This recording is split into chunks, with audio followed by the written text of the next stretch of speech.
Good morning, students. Today we'll start a new chapter, factorization.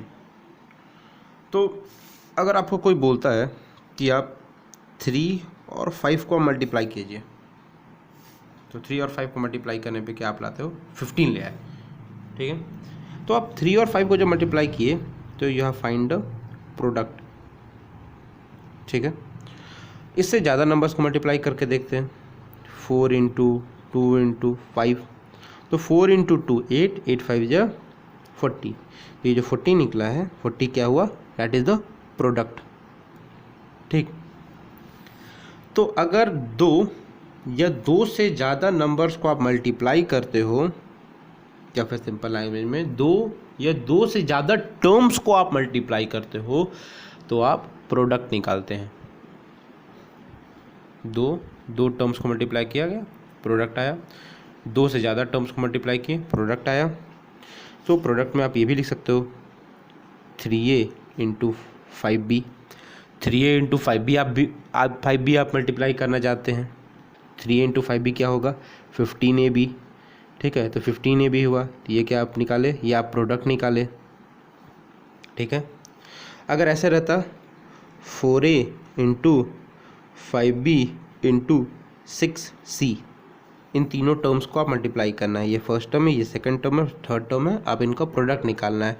तो 4a into 5b into 6c, पहले आप numbers को multiply कीजिए। 4 5 the 20 and 26 the 120, और a into b into c आपका क्या आ गया? ABC। ये क्या आप निकाले? या फाइंड द प्रोडक्ट, ये प्रोडक्ट हुआ, ठीक है। तो प्रोडक्ट तो आप जान गए कि आप नंबर्स को या टर्म्स को अगर आप मल्टीप्लाई करते हो तो आप प्रोडक्ट निकालते हैं। तो जब प्रोडक्ट को, जैसे 15 एक प्रोडक्ट है, तो 15 को अगर हम प्राइम फैक्टराइज कर दें तो क्या लिख सकते हैं? इसको 3 से डिवाइड करेंगे, 5 आएगा। तो 15 को हम क्या लिख सकते हैं? 3 इंटू 5। तो 15 को हम 2 टुकड़ा में तोड़ दिए, तो ये जो 2 टुकड़ा जो टूटा है, इन टुकड़ों को बोला जाता है दीज आर द फैक्टर्स, ठीक है। ये फैक्टर्स हुए। 40 है यहाँ पे, 40 को अगर हम प्राइम फैक्टराइज करते हैं तो 2 20 2 10 2 5, 40 को जब फैक्टर में ब्रेक, 40 को जब हम प्राइम फैक्टराइज करते हैं तो क्या आता है? 2 इंटू 2 इंटू 2 इंटू 5, ठीक। तो ये जो नंबर जो ब्रेक हुआ है, 40 जो नंबर्स में ब्रेक हुआ है, जिन नंबर्स में ब्रेक हुआ है, उन नंबर्स को क्या बोला जाएगा? दीज आर द फैक्टर्स, ठीक है। मतलब फैक्टर्स को आप मल्टीप्लाई करते हो तो आपका प्रोडक्ट निकलता है, और वो जो प्रोडक्ट आया है उस प्रोडक्ट को अगर हम छोटे छोटे टुकड़ों में तोड़ दें तो आप उनको फैक्टर्स में ब्रेक कर सकते हो। नंबर्स मल्टीप्लाई किए, टर्म्स मल्टीप्लाई किए, तो प्रोडक्ट निकला, और उन्हीं वो जो टर्म आया है, जो प्रोडक्ट आया है, उसी टर्म को अगर हम ब्रेक कर देते हैं तो आप फैक्टर्स में ब्रेक करते हो। मतलब in simple language you can say that factorization is reverse process of product. आप देख तो रहे हो यहाँ पे कि 3 और 5 को मल्टीप्लाई किए तो प्रोडक्ट आया। क्या आया? प्रोडक्ट 15 आया। 3 और 5 को मल्टीप्लाई करने पे 15 आया, प्रोडक्ट आया, और उसी 15 को हम 2 टुकड़ा में तोड़ दिए 3 इंटू 5 में, तो ये क्या किए? फैक्टर्स में ब्रेक कर दिए। मल्टीप्लाई करते हैं तो एक प्रोडक्ट आता है, और प्रोडक्ट को अगर हम टुकड़ा में तोड़ देते हैं तो फैक्टर्स होता है। तो you can say that factorization is the reverse process of multiplication, ठीक है। आप प्रोडक्ट को अगर टुकड़ों में तोड़ दिए तो आप उसको फैक्टराइज कर दे रहे हो, ठीक। तो यहाँ जैसे 15ab है, 15ab है, 15ab को हम क्या लिख सकते हैं? 15 को क्या लिख सकते हैं? 3 into 5, 3 into 5 into a into b। A B को लिख सकते हैं ए इंटू बी। ये जो 4 टर्म्स जो आए हैं, ये चारों क्या हुए? These all 4 terms are the factors, ठीक है। ये सारे क्या है? ये सारे फैक्टर्स हैं। मतलब बहुत सारे टर्म्स को मल्टीप्लाई किए तो आप प्रोडक्ट निकाले, अब उसी प्रोडक्ट को अगर हम टुकड़ा में तोड़ देते हैं तो आप उसको फैक्टर्स में ब्रेक कर देते हैं। तो इस चैप्टर में आपको टर्म्स को फैक्टर्स में ब्रेक करना सीखना है। जैसे अगर मान लीजिए दिया हुआ है कि A B plus A C, A B plus A C question दिया हुआ है, बोल रहा है कि इसको फैक्टराइज कीजिए, इसको फैक्टराइज करना है। तो इन दोनों टर्म्स में आपको कॉमन क्या दिखता है? ये ए बी और ए सी, ए बी और ए सी टर्म में कॉमन क्या है, इन दोनों टर्म में ए है, दोनों टर्म में ए है, तो हम ए को बाहर निकाल लिए, ए को बाहर निकाल लिए। अगर ए बी में से ए बाहर निकला, ए बी में से ए हट चुका है, तो बचा क्या, बचा क्या, बी बचा। ठीक है, बीच में प्लस का साइन। अब इस दूसरा टर्म में ए सी जो है उसमें से अगर ए निकल गया, ए हट गया, तो बीच में अकेले क्या बच गया, सी बच गया। और ये जो बचा हुआ टर्म्स है उसको हम क्या किए, ब्रैकेट में रख दिए। ठीक है, एक और क्वेश्चन देखते हैं, A B plus A C plus A D, अगर ऐसे दिया हुआ है तो ये जो तीन टर्म्स है, इन तीनों टर्म में आपको कॉमन खोजना है। तीनों टर्म में कॉमन खोजिए। तीनों टर्म में कॉमन क्या दिखता है, तीनों टर्म में दिखता है क्या आपको, तीनों टर्म में ए दिखता है, ए निकालिए कॉमन। तीनों टर्म में ए निकल गया।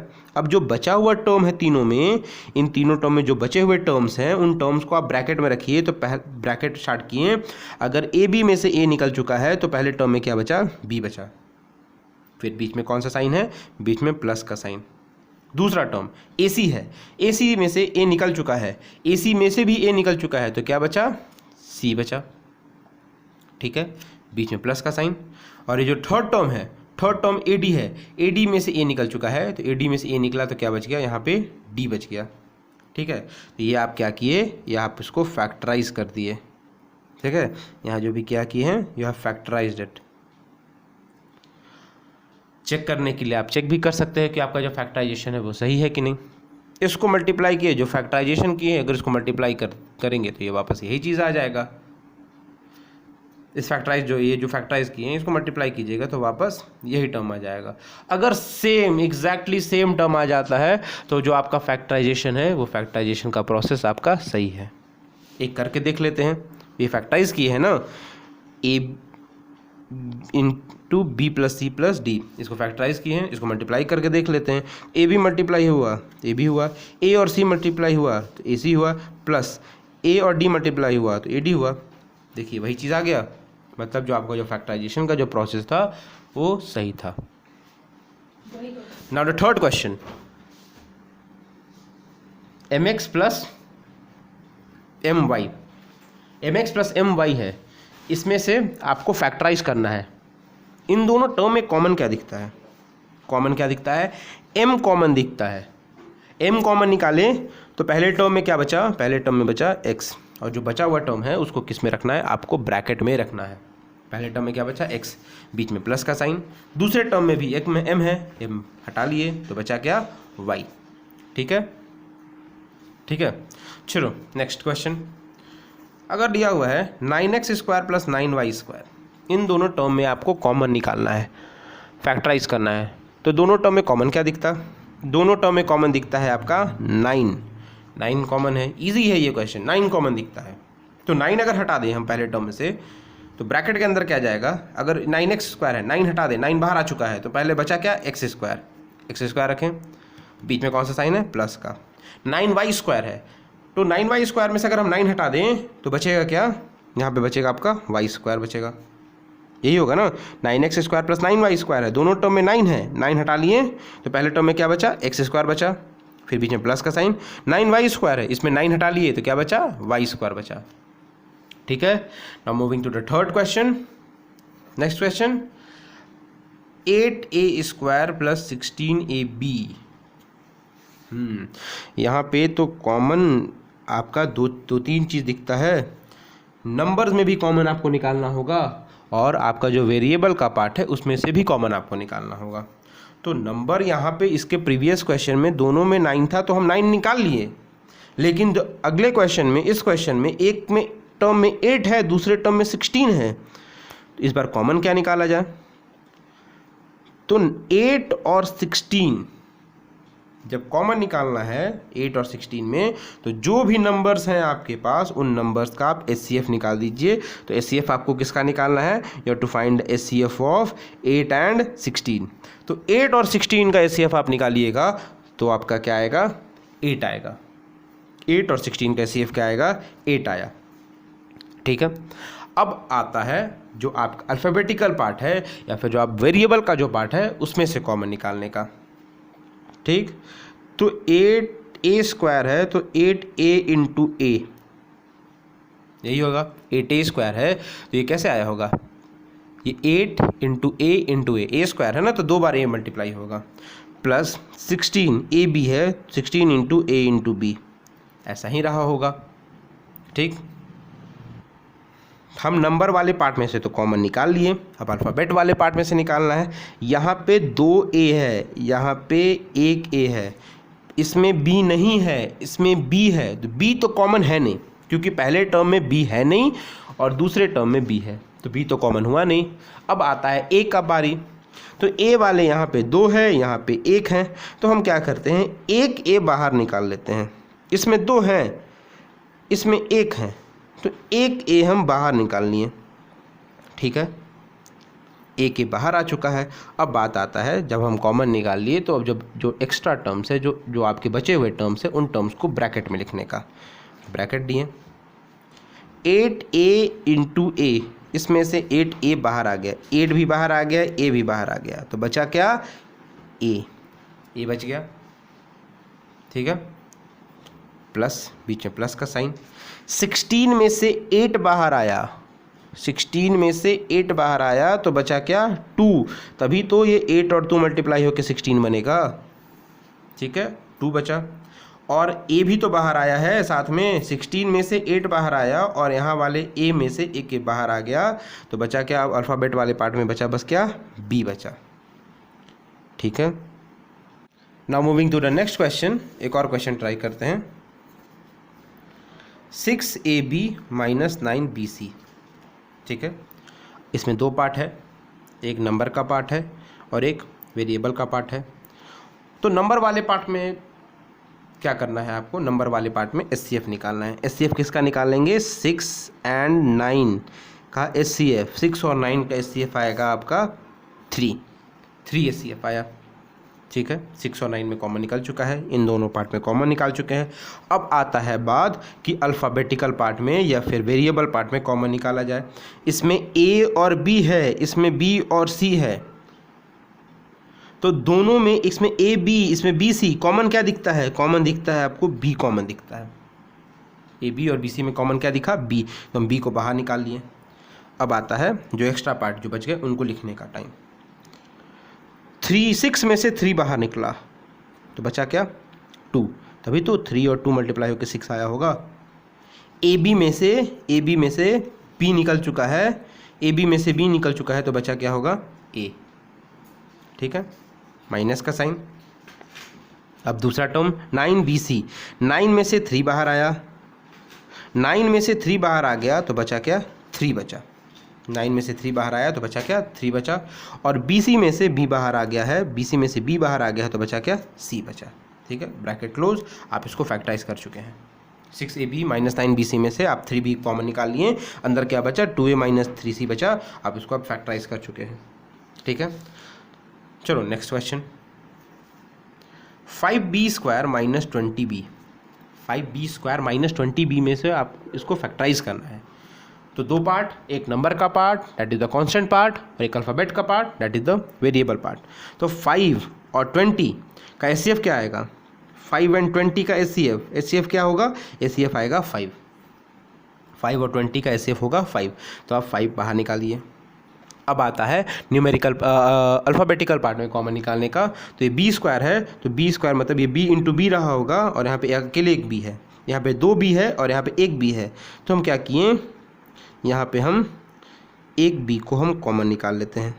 यहाँ पे 2 है ना और यहाँ पे एक ही है, तो इसमें से एक कॉमन निकल गया और कॉमन पार्ट यहाँ बाहर आ गया। ठीक है, अब अंदर वाले पार्ट को, जो एक्स्ट्रा पार्ट है, उसको लिखना है। तो 5 इंटू बी, 5 भी बाहर आ गया, b भी बाहर आ गया, तो बचा क्या अंदर, बचा क्या, बस b बचा। ठीक है, 5 और b बाहर आ गया है ना, तो अंदर क्या बचा, बस b बचा, बीच में माइनस का साइन। 20 में से 5 बाहर आया है, 20 में से 5 बाहर आया है, तो बचा क्या, 4, तभी तो 5 और ये 4 मल्टीप्लाई होकर 20 आएगा। और वेरिएबल पार्ट b में से b तो बाहर आ चुका है, वेरिएबल पार्ट जो b है, b में से b बाहर आ गया, तो यहाँ पे कुछ नहीं बचा, तो बस क्या बचा, 4 बच गया। ठीक है, तो आप इसको फैक्टराइज क्या किए, 5b इंटू बी माइनस 4। अब ये आपका फैक्टराइज हो चुका है। ठीक, now moving to the next question. -9 के -45। अब इनके दोनों टर्म में आपको माइनस दिखता है, जब दोनों टर्म में माइनस है तो क्या कीजिए, चलिए माइनस भी कॉमन निकाल लें, माइनस भी बाहर आ गया। अब नंबर का पार्ट, यहाँ 9 और यहाँ पे 45, तो 9 और 45 में 9 और 45 का एचसीएफ निकालें, 9 और 45 का एचसीएफ जब आप निकालिएगा तो क्या आएगा, 9 आएगा। ठीक है, तो यहाँ 9 भी बाहर आया।